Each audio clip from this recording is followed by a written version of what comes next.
Hello, Mr. Hodges. It's a pleasure to have you here today. And my first question is about the recent massive attack. It was on August 26. It was the most massive attack in 2.5 years, with 250 missiles and drones fired. And what do you think this move by the Kremlin mean? And is it like a political step ahead of the likely negotiations in November? So first of all, I'm impressed with the Ukrainian defenders, the air defense that was able to knock down so many of the missiles and drones that were launched against innocent Ukrainian civilians. So really impressive how effective Ukraine's defenders have become. Unfortunately, it's because they've had so much practice. And I do believe it is much better and more effective to be able to kill the archer rather than trying to knock down all of the arrows. In other words, Ukraine needs the ability, and the United States should allow Ukraine to use long-range weapons to hit the airfields from which most of these attacks are originating inside of Russia. Finally, this, of course, is the only response that the Kremlin has to the very successful Ukrainian counteroffensive in the direction of Kursk. All that Putin can do is try and kill innocent civilians in hopes that that will put pressure on Ukraine and the West to negotiate. I don't think that's going to be successful. And what do you think in general of this operation in Kursk region? What do you think? What is your forecast for the future actions in this region, in this area? Well, of course, it's been impressive watching how the Ukrainian General Staff and Ukrainian Armed Forces, number one, were able to surprise Russia by building up such a large force right on the border. This shows remarkable discipline and protection of information. So we don't know. I'm not entitled to know exactly what Ukraine wants to accomplish with this counteroffensive or how long they plan to stay there. Again, they continue to be very disciplined. I think that the President Zelensky, of course, has talked about the need to create a buffer on the other side of the Russian border so that Russian forces cannot continue to launch attacks from there. So this is one of the effects. But I think it also has changed the narrative about the inevitability of Russian victory or that somehow Ukraine cannot win. Clearly, Ukraine has the ability, especially if we were to take off restrictions and provide Ukraine everything that it needs. The last thing that I would say is that we don't know yet how much impact this is going to have on Russian operations in the east, in the Pokrovsk direction. How many Russian forces are going to be pulled away to respond to the Kursk counteroffensive? I think it's too early to tell yet. How do you think will this Kursk operation harm the defense of Donbass and in particular Pokrovsk, as you said? Will it harm the Ukrainian side of this war? I think that the General Staff has done a very good professional assessment of the risks. I mean, it's been 6 months since Russia finally captured Avdiivka. Avdiivka is only, I think, 50 or 60 kilometers to Pokrovsk. And so in 6 months, Russia has only been able to advance about 50 kilometers at huge loss of life. So I think that the General Staff has assessed that it's unlikely that Russia can rapidly overrun or break through around Pokrovsk. They may eventually capture through attrition Pokrovsk, but based on what has happened over the last 6 months, I would agree that the General Staff has assessed that there is not a huge risk of a major Russian breakthrough in the east. Now, of course, it sucks to be the Ukrainian forces out in the east, to be responsible for what in military doctrine we call economy of force, where you're expected to do something without adequate resources. But commanders always have to go through this process of risk and in order to build up enough capability to do something which is of more importance And so I think the General Staff, I would agree with their analysis that building up forces for the Kursk counteroffensive is the right priority, and that Ukrainian forces in the east can continue to hold out long enough until we get to the end of the Kursk counteroffensive. And how do you think, how can we get the permission to use long-range weapons on Russian territory, and also how it will change the direction of this war, how it will affect it? Well, unfortunately, my government, the German government, the British government, the French government, others in the West have not made it clear that they want Ukraine to actually win this war. So the support has been based on what I think is a desire to prevent Ukraine from losing, but also to, in a misguided, naive attempt to prevent Russia from escalating or giving Russia the excuse to escalate. I think that the U.S. government, despite all the good things it's done, unfortunately, the U.S. government seems more focused on preventing a collapse of the Putin regime and more focused on preventing escalation than they are on helping Ukraine actually win this conflict, even though it's in the best interest of the United States that Ukraine should win this war. And I think the administration is driven by an excessive fear and naive view of Russia, that Russia might use a nuclear weapon. That's plain and simple. And I think there is zero chance that Russia would use a nuclear weapon. But the administration believes that they will. And they also believe that it would be a bad thing that the Putin regime might collapse. There's nothing bad about the collapse of the Putin regime. We should be planning for that, thinking about the implications. And if Ukrainian victory causes the regime to collapse, that's a good thing. It's good for all of Europe. But unfortunately, my government is more worried about that than they are in actually helping Ukraine win. So that's why they still have restrictions on what's provided. That's why Germany does not provide Taurus. And so I think the approach by Ukraine and supporters of Ukraine should be to convince the administration that Russia is not going to use a nuclear weapon, and also why we should not fear the collapse of the Putin regime. And what do you think will the situation on the front will look like in the winter and the fall? What are your forecasts? Well, of course, the damage that Russia continues to do to the power grid is going to make it very difficult. But I anticipate that the Ukrainian government and officials at all over the country are taking the steps necessary to ensure that there will be sufficient power and heat for the citizens during the winter.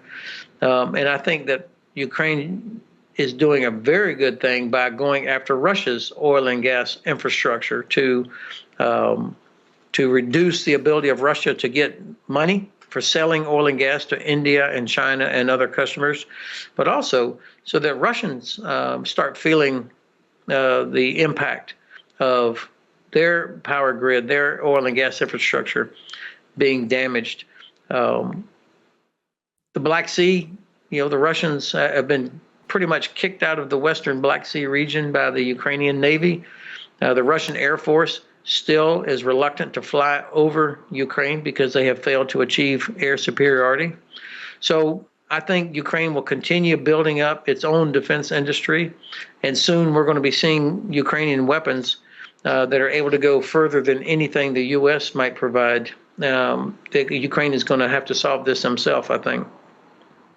You talk in a lot of your interviews about the fact that Ukraine should increase their mobilization.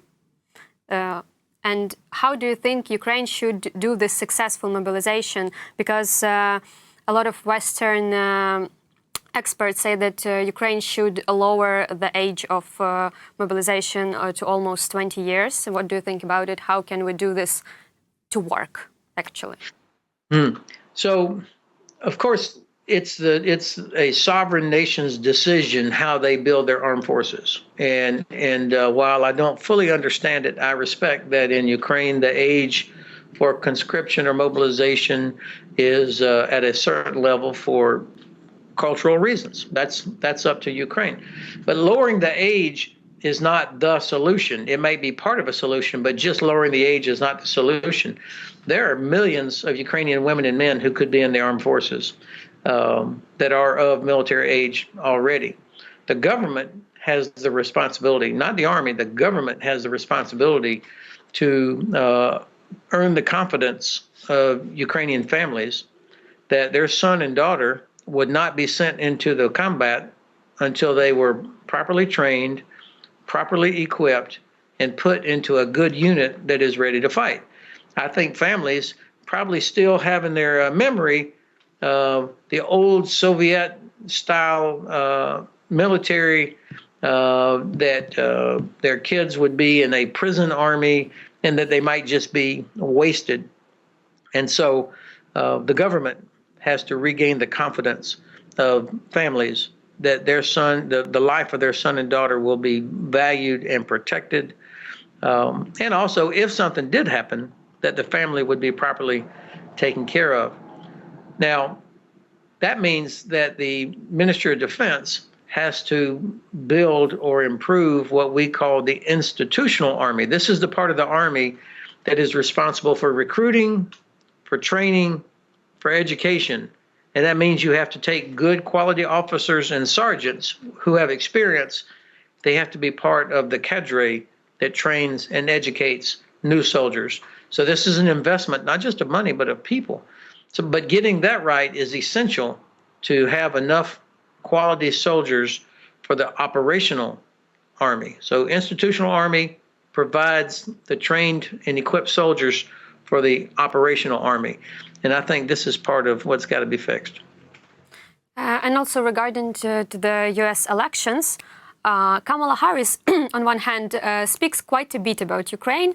And on the other hand, there is Donald Trump, who speaks quite more than Kamala Harris, but in more like a populistic way. So what are your forecasts for the situation if any of these candidates win? Well, I think if Kamala Harris is elected as president, we know that we'll have somebody who supports Ukraine, who supports NATO, who understands the importance of a Europe that is secure, stable, and free, and who is not confused about who Putin is or who the Russians are. So I would expect she would at least continue what the Biden administration has done. I hope and want to believe that she will act more decisively about providing Ukraine what's needed, and that she will be able to explain that to the Congress and the American people. With Mr. Trump, we already know from his past experience as president and the things he and Mr. Vance say that they seem to be much more tolerant of Putin, willing to work with Putin, and I would have much less confidence that they would do what was best for Ukraine, for NATO, for Europe. Of course, I don't know that. They are unpredictable because they don't seem to have any principles. So it makes it difficult to forecast what a Trump administration would be like. I hope we never have to find out. And also Trump suggested several options for the ending of this war in the press. And one of them was to just give off the territories, occupied territories, to Russia, and then with the territories that we have now, join NATO. What do you think of this scenario? That shows he has no principles. That for him, everything is transactional. And it doesn't matter to Mr. Trump that we're talking about violating the sovereignty of Ukraine or rewarding Russia's violation of Ukrainian sovereignty. So these are the kind of principles that he does not value or understand. And it also shows that he doesn't truly understand Russia. To believe that Russia would somehow respect any agreement after being rewarded with keeping Crimea, for example. So I think that's an absolutely terrible idea. And he also does not have the influence or the credibility, and is not willing to do the work necessary to encourage all the other nations of NATO to accept Ukraine into the alliance. So that's a absolutely empty promise. Remember, he's the guy that made the deal with the Taliban just before his time in office expired. Made basically a surrender agreement with the Taliban without coordinating with the Afghan government or any of our allies. And that's what led to the collapse of the Afghan government in the face of a Taliban resurgence. So I have zero confidence in Mr. Trump to make to help drive an end to this war that is good for anybody except him personally and Russia. And in your opinion, is joining NATO for Ukraine, it's a question of years or of decades? And will it even happen in Putin's lifetime? It's a question of leadership. It's a question of American leadership being able to make the case to explain to the rest of the alliance, the other 31 nations, why the alliance will be better with Ukraine, why Europe will be safer with Ukraine. But to get to that means we have to help Ukraine defeat Russia, which will also will help improve the security situation in Europe for decades. But when can it happen, in your opinion? Like in years, in decades, in hundreds of years? It could happen last year, but this is about leadership. President Biden was not willing to do what was necessary to make the case. So I'm not going to put a time on it because it doesn't matter about time. It matters who the leaders are. Fine. And in this situation that we are now, at the front line and in political situation, what are your forecasts for the ending of this war? When can it happen and how can it happen in these circumstances that we have now? It depends on the United States and Germany and UK and France, really. If we were to say we want Ukraine to win, then there'd be no restrictions. There would be endless amounts of everything that was needed. And I mean, this could have ended last year if we had made that commitment. I mean, look how well Ukraine has done without that kind of commitment. And after 8 months of no ammunition, look how effective Ukraine continues to be. So if the West got serious about this, and also if we tightened up all of the economic sanctions to stop Russia from exporting oil and gas through their illegal shadow fleet, they would not be able to have the money necessary to buy ammunition and drones from North Korea and Iran or parts from China. So that's how it ends, is when the U.S. and our other allies make that commitment. If we don't, then I think this goes on for much longer. And also, Ukraine has received F-16s. How can they change the situation on the front line? Well, of course, there is no one thing that wins the war or loses the war. The F-16s obviously bring new additional capability to help Ukraine in their air and missile defense to knock down Russian missiles. And as Ukrainian pilots gain more and more experience, they'll become more and more effective at employing F-16s in other roles, supporting ground operations or going after Russian logistics. And hopefully the number of aircraft, as well as the number of pilots that they have who are trained, will continue to increase. So it's going to be a big help in the early days, particularly in air and missile defense. And my last question is, what would you personally do if you were a general of Ukrainian army right now? What would be your actions? What you would recommend actually to do? Well, I would press the government to do what was necessary to grow the size of the armed forces. You know, this institutional army that I talked about for recruiting and training, I mean, this is a long war, so you have to have a system that produces more and more soldiers and good units. That's a key role for the chief of any military, is to make sure that you have adequate resources to do what needs to be done, especially the manpower. So that would be an important part of what I'm doing. I would also I would seek to find ways to decentralize decision making. I would want my commanders at every level to be confident that they could make the best decisions for what's happening in front of them. And then the third thing I think that I would do is I would appeal to my fellow countrymen and women that there are millions of Ukrainians that are living in Europe now. I mean, there are a lot of wealthy Ukrainians who have villas down on the south of France. I don't know how can a lot of Ukrainians not be there to help win this war, including wealthy people. I think this is something that if I was a commander, I would be appealing to my fellow Ukrainians that everybody has to have a stake in this. This is a very serious steps that you would take. Thank you very much for this conversation and for your time. We were very pleasant to have you here.